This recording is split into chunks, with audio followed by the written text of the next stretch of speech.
بسم الله الرحمن الرحيم والصلاة والسلام على سيد الأنبياء والمرسلين وعلى آله وأصحابه وأزواجه وذرياته وأهل بيته أجمعين أما بعد۔ محترم بھائیوں بزرگوں، آج آپ کے سامنے قرض کے احکام ذکر کیے جائیں گے۔ قرض ایک معاملہ ہوتا ہے جس میں کوئی ضرورت مند آدمی کسی صاحب حیثیت کے پاس جاتا ہے اور کہتا ہے کہ بھائی میری مدد کیجئے۔ سامنے والا یا مدد کیجئے کا مطلب یہ کہ بھائی مجھے کچھ پیسہ دیجئے، قرض دیجئے، مال کا ڈیمانڈ کرتا ہے۔ سامنے والا اس کو قرض دیتا ہے، پیسہ دیتا ہے ایک معین مدت کے لیے، ایک ٹائم کے لیے، مہینے کے لیے، 2 مہینے کے لیے۔ ہمارے یہاں قرض کو ادھار بولتے ہیں اردو میں۔ ایک دکان پر لکھا ہوا تھا کہ یہاں پر ادھار اسی کو ملے گا جس کے ابا کی عمر 80 سال ہوگی، وہ بھی اس کے ابا سے پوچھ کر۔ نئی بات، آج نقد کل ادھار، یہ تو مشہوری ہے۔ ایک دکان پر لکھا ہوا تھا کہ ادھار ایک جادو ہے، اگر آپ کو دیں گے تو آپ غائب ہو جائیں گے۔ تو وہی ادھار قرض کے سلسلے میں آج آپ کے سامنے کچھ مسائل پیش کیے جائیں گے۔ ایک ہوتا ہے قرض دینے والا جس کو قرض خواہ بولتے ہیں، ایک ہوتا ہے قرض لینے والا جس کو قرض دار بولتے ہیں۔ کہتے ہیں نا کہ بھائی میں تمہارا قرض دار تھوڑی ہوں کہ تم سے دبوں گا، اور جو پیسہ ہے اس کو قرض بولتے ہیں۔ پیسہ جو بھی چیز ہے۔ تو سب سے پہلے قرض دینے والے کے آداب ذکر کیے جائیں گے۔ حدیث شریف میں نبی اکرم صلی اللہ علیہ وسلم نے قرض دینے کے سلسلے میں، قرض دینے والے کے بارے میں بڑے فضائل بیان فرمائے ہیں، وہ بھی آئیں گے۔ قرآن پاک میں ایک آیت ہے، اس کو آیت مداینہ بولتے ہیں، سب سے بڑی آیت پورے قرآن پاک میں۔ پارہ نمبر 3 آیت نمبر 282 سورہ بقرہ، سب سے بڑی آیت پورے قرآن کی، اس کو آیت مداینہ بولتے ہیں۔ اس میں آپسی لین دین کیسا ہو وہ بیان کیا گیا۔ تو مفسرین فرماتے ہیں دیکھو، نماز کے بارے میں، زکوٰۃ کے بارے میں اتنی بڑی آیت نہیں ہے، تاکیدی حکم بہت ہے، لیکن کتنی بڑی آیت قرض کے سلسلے میں، آپسی لین دین کے سلسلے میں اتنی بڑی آیت، سب سے بڑی آیت پورے قرآن پاک میں۔ اس میں بیان کیا گیا ہے کہ اے ایمان والو، یا ایھا الذین آمنوا اذا تداینتم بدین الی اجل مسمى فاکتبوہ، اے ایمان والو جب تم کسی معین میعاد کے لیے، یعنی کسی معین ٹائم تک کے لیے ادھار کا معاملہ کرو آپس میں، تو اسے فاکتبوہ، اس کو لکھ لو۔ پھر آگے ہے اسی آیت میں دوسرا ایک حکم اللہ نے یہ دیا ہے، وَاسْتَشْهِدُوا شَهِيدَيْنِ مِن رِجَالِكُمْ، قرض کے آپسی معاملے پر 2 گواہ بھی بنا لو۔ کیوں 2 گواہ بنا لو؟ تاکہ آگے چل کر کوئی جھگڑا نہ ہو کہ بھائی 50,000 دیا تھا آدمی نے، وہ کہہ رہا 40,000 دیے، یہ بول رہا میں نے دیا ہی، تم نے دیا ہی نہیں تھا، میں نے لیا ہی نہیں تھا۔ یہ سب جو معاملات آگے چل کے جھگڑے اگڑے کے ہوں گے، اس سے بچنے کے لیے اللہ پاک نے یہ رہنمائی فرمائی. معاملہ صاف، دل صاف، اور معاملہ گڑبڑ ہے، دل گڑبڑ. آپ سے کوئی مال لیا، کوئی ادھار لیا، اب وہ دے ہی نہیں رہا ہے تو تکلیف ہوتی ہے، تکلیف ہوتی. آپ صلی اللہ علیہ وسلم کا معاملہ تو بڑا سخت تھا اس سلسلے میں کہ اگر آپ کو پتہ چل جاتا کہ یہ ایسا جنازہ ہے جس پر قرضہ ہے تو آپ نماز نہیں پڑھاتے. اگر کوئی آدمی اس حالت میں انتقال کرتا کہ اس پر قرض باقی رہتا تو آپ صلی اللہ علیہ وسلم فرماتے کہ بھائی تم اپنے ساتھی کی نماز پڑھ لو، میں نہیں پڑھاؤں گا. ایک مرتبہ ایسا ہی ہوا تو ایک صحابی نے کہا اے اللہ کے رسول، میں اس بندے کا قرضہ جو بھی ہے میں ادا کر دوں گا. تو پھر حضور پاک صلی اللہ علیہ وسلم نے نماز جنازہ پڑھائی. آپ صلی اللہ علیہ وسلم نے ارشاد فرمایا کہ شہید کا پہلا قطرہ اگر خون پر گرتا ہے، زمین پر گرتا ہے، پہلا قطرہ خون کا اگر زمین پر گرتا ہے اس کی مغفرت ہو جاتی. لیکن آپ صلی اللہ علیہ وسلم نے فرمایا کہ اگر اس کے ذمے قرضہ ہے تو اس کی مغفرت نہیں ہوتی، رکی رہتی ہے. ایک مرتبہ آپ صلی اللہ علیہ وسلم نے ارشاد فرمایا کہ میں نے ایک شخص کو دیکھا کہ وہ جنت کے قریب ہے لیکن اس کے ذمے قرضہ ہے، اس وجہ سے وہ داخل نہیں ہو پا رہا ہے. اب تمہاری ذمہ داری ہے، چاہے تو تم اس کو جنت میں داخل کروا دو اس کا قرضہ ادا کرا کے، یا چاہے تو اس کا قرضہ نہ ادا کرو اور پھر اس کا فیصلہ جہنم کا ہوگا. سمجھ رہے؟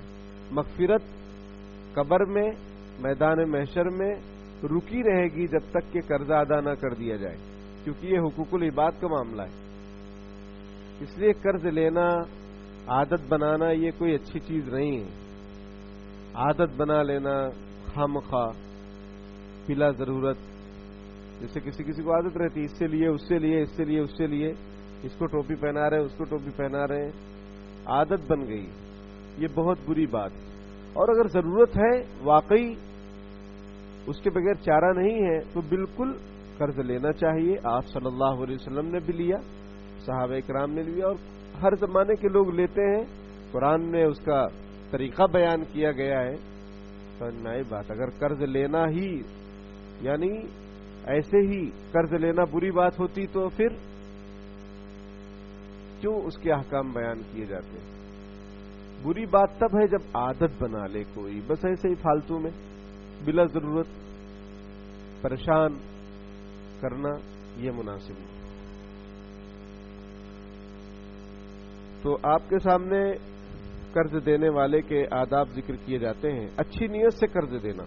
نبی اکرم صلی اللہ علیہ وسلم نے ارشاد فرمایا جس نے 2 مرتبہ چاندی قرض دی وہ ایسا ہے جیسا کہ 1 مرتبہ صدقہ کیا. آپ صلی اللہ علیہ وسلم نے ارشاد فرمایا کہ معراج کے موقع پر میں نے صدقے کا ثواب 10 گنا دیکھا، صدقے کا ثواب 10 گنا اور قرضہ دینے کا ثواب 18 گنا دیکھا. تو حضرت جبرائیل علیہ السلام سے میں نے پوچھا کہ ایسا کیوں؟ تو حضرت جبرائیل علیہ السلام نے عرض کیا اللہ کے رسول، جو سائل ہوتا ہے جب وہ سوال کرتا ہے اور اس کو کوئی صدقہ دیتا ہے، صدقہ خیرات، تو جو سائل ہوتا ہے اس کے پاس کچھ نہ کچھ چیزیں ہوتی ہیں، کچھ نہ کچھ پیسہ وغیرہ اس کے پاس رہتا ہی ہے.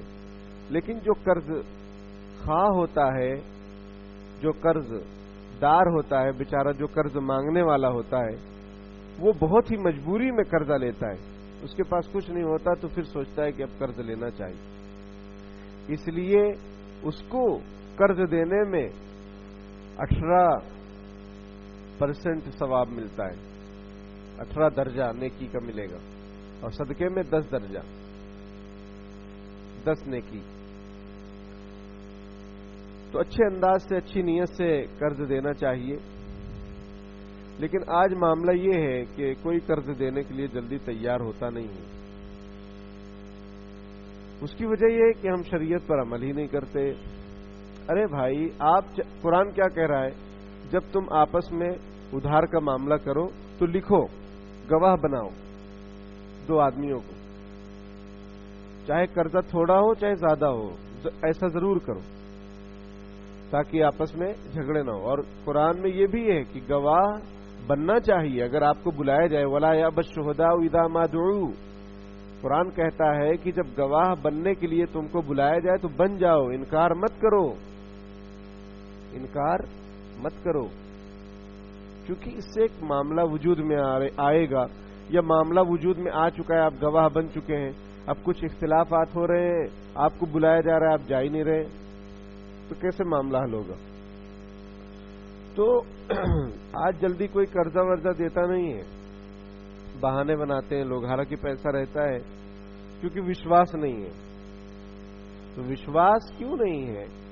جو قرآن کا انداز ہے، جو شریعت کا طریقہ ہے، اس کے اعتبار سے معاملہ کریں۔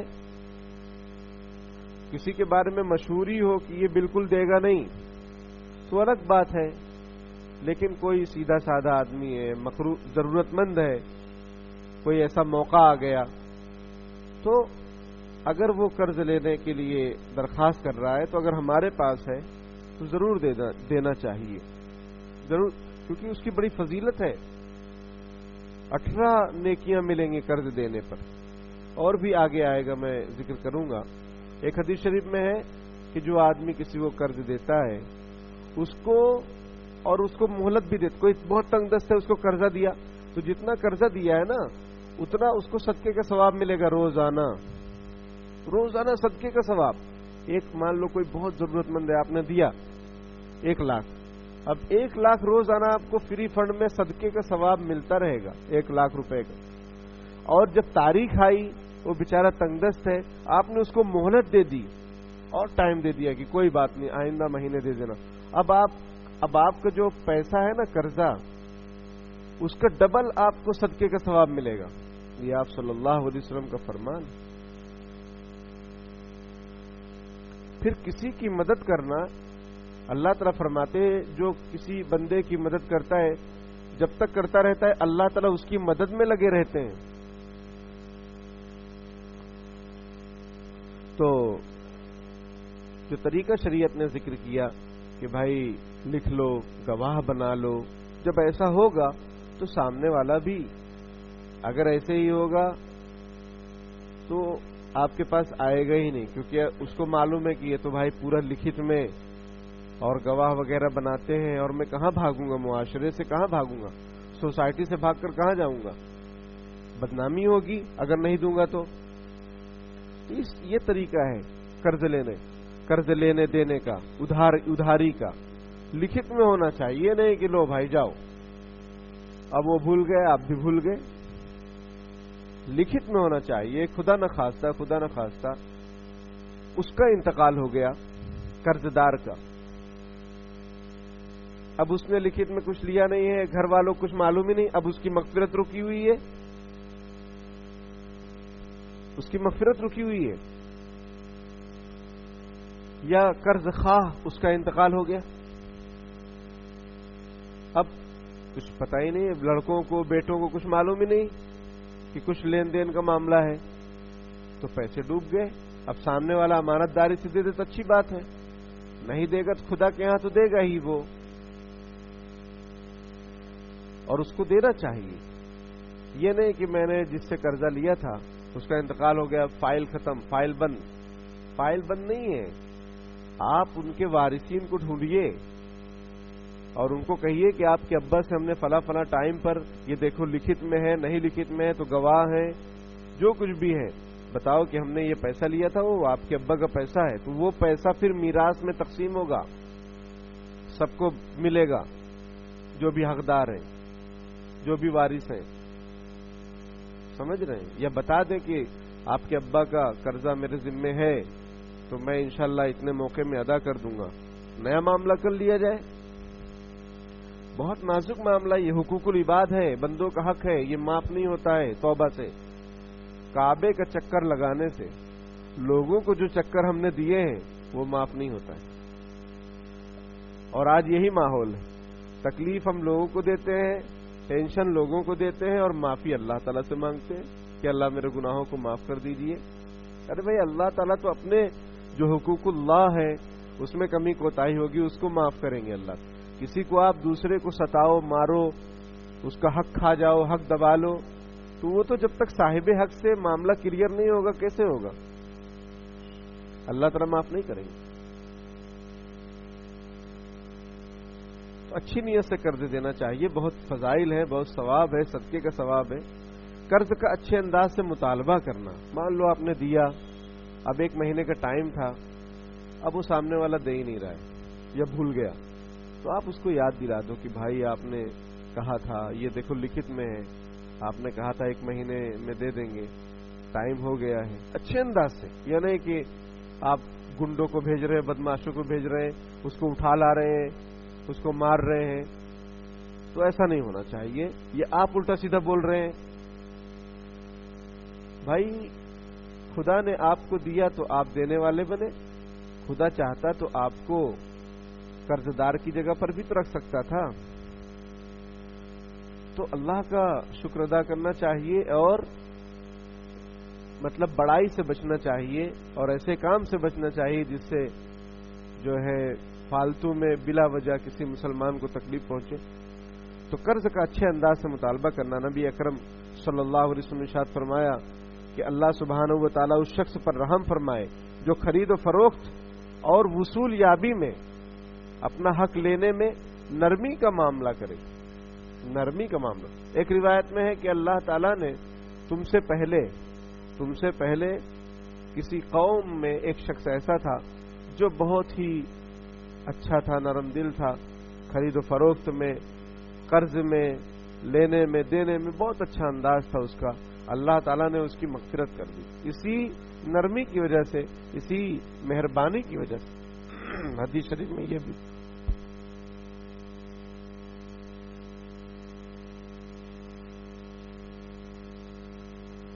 ادائیگی کی طاقت نہ رکھنے والے کو مہلت دینا.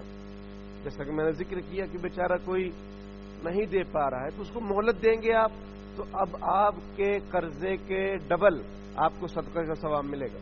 حدیث شریف میں اللہ سبحانہ و تعالیٰ کے ارشاد ہے اگر کوئی تنگ دست قرض دار ہو تو اس کا ہاتھ کھلنے تک مہلت دینی چاہیے. یہ قرآن میں اگر کوئی قرض دار تنگ دست ہے اس کو مہلت دو، ٹھیک ہے کوئی بات نہیں، مہلت دیجیے اس کو. اور حدیث شریف میں اس کی فضیلت بیان کی گئی. گنجائش ہو تو تنگ دست کے قرض کو معاف کرنا. گنجائش ہو تو کوئی تنگ دست ہے تو اس کے قرضے کو معاف کر دینا چاہیے کہ اللہ نے ہم کو بہت دیا ہے. کسی بیچارے غریب نے 2000 روپے لیے، 1000 روپے لیے، ٹھیک ہے، اب آپ لاکھ پتی ہیں، کروڑ پتی ہیں، 1000 2000 کیا ہے آپ کے لیے؟ چائے ناشتے میں آپ اڑا ڈالتے ہیں، ہے نا؟ بچوں کے برتھ ڈے میں ہی لاکھوں روپے آپ خرچ کر ڈالتے جو کہ حرام ہے. تو یہاں جو بیچارہ تنگ دست ہے اس نے قرضہ لیا ہوا ہے 5000 10,000، اب آپ سوچ رہے ہیں کہ چلو ٹھیک ہے، آپ نے معاف کر دیا کہ بھائی وہ دینے آیا یا مہینہ پورا ہوا، آپ نے اس کو فون کر کے کہہ دیا کہ بھائی آپ نے جو ہم سے قرضہ لیا تھا میں نے اس کو آپ کو گفٹ کر دیا، لوٹانے کی ضرورت نہیں. اس کا دل کتنا خوش ہوگا، اس کا دل کتنا خوش ہوگا بتائیے. دل سے دعا نکلے گی کہ دیکھو انہوں نے ہمارے ساتھ ہمدردی اور مہربانی کا معاملہ فرمایا. تو دل جیتنے کا ایک طریقہ یہ بھی ہوتا ہے. لیکن آج یہ ہمارا اور آپ کا حال یہ ہے کہ ہم قرض دینے کے لیے ہی تیار نہیں ہیں. مجھے ایک صاحب نے بتایا کہ قرض حسنہ یعنی بغیر سود والا قرض ملنا مشکل ہے، ناممکن نہیں ہے. بولے بہت مشکل، کوئی تیار نہیں ہوتا. ہاں وہ پرسنٹیج دو، سود دو، سمجھ رہے ہیں؟ ہر مہینے 1000 روپے پہنچاتے رہو اور لو قرضہ لے جاؤ 10,000، ہر مہینے 1000 دیتے رہو، تو وہ اس کے لیے اپنے کیا غیر بھی مل جائیں گے. ہر کوئی تیار ہے، جو کہ حرام ہے. حدیث شریف میں نبی اکرم صلی اللہ علیہ وسلم نے ارشاد فرمایا کل قرض جر نفعا فهو ربا. ہر وہ قرضہ جو نفع لے کر آئے وہ سود ہے، وہ حرام ہے.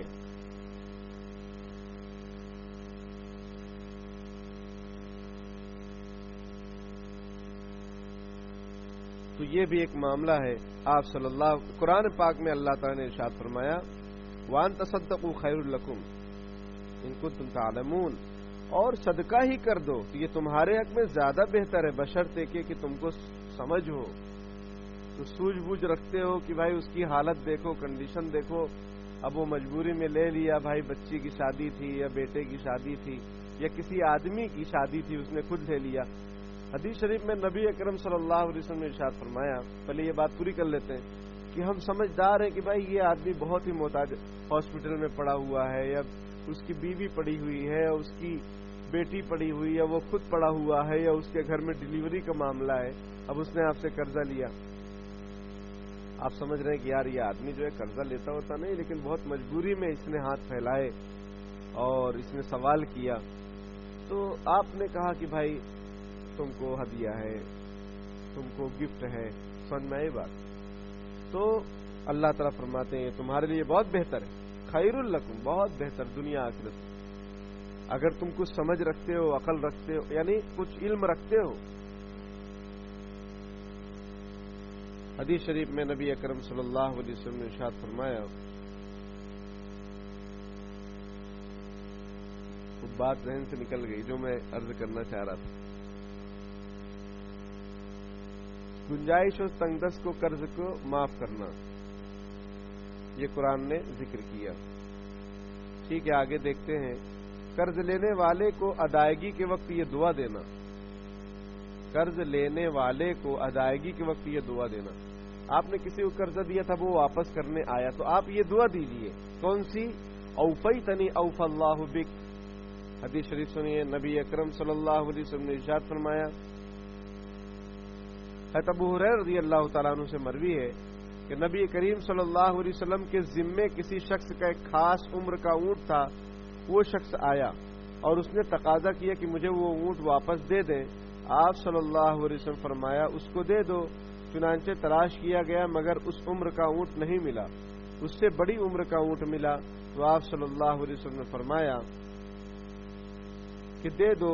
تو اس نے دعا دی کہ آپ نے میرا حق واپس کر دیا, اللہ تعالیٰ آپ کو بھی پورا بدلہ دے دے.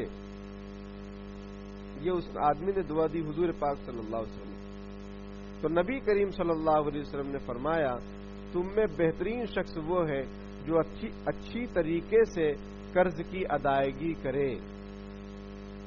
تم میں بہترین شخص وہ جو اچھی طریقے سے قرض کی ادائیگی کرے, اور جب قرض دے قرض دار تو یہ دعا دینی چاہے کہ اللہ تعالیٰ آپ کو جزائے خیر دے اور اللہ تعالیٰ آپ کو پورا بدلہ دے جیسا کہ آپ نے میرا جو ہے پورا قرضہ واپس کیا.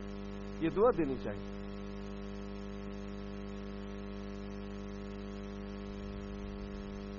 اب قرض لینے والے کے کیا آداب ہیں؟ یہ تو دینے والے کے آداب تھے, اب لینے والے.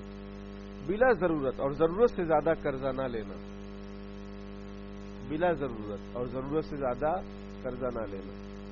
اب اپنے کو معلوم ہے کہ ہم بھر نہیں پائیں گے, ادا نہیں کر پائیں گے, پھر بھی لے لیے 5 لاکھ, اب کہاں سے ادا کریں گے؟ اور کمائی ہے 10,000 اور خرچہ ہے 9,000, 1,000 بچ رہا ہے, 5 لاکھ کیسے ادا ہوں گے؟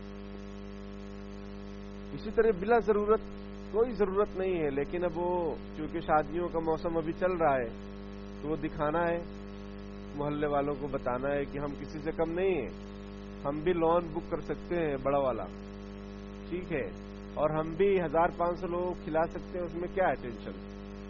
بینک زندہ باد ہے, سودی لون جو کہ حرام, اور نہیں تو اپنا دوست زندہ باد ہے فلانا 2 نمبریا, اس کے پاس بھی مل جائے گا, ٹھیک ہے.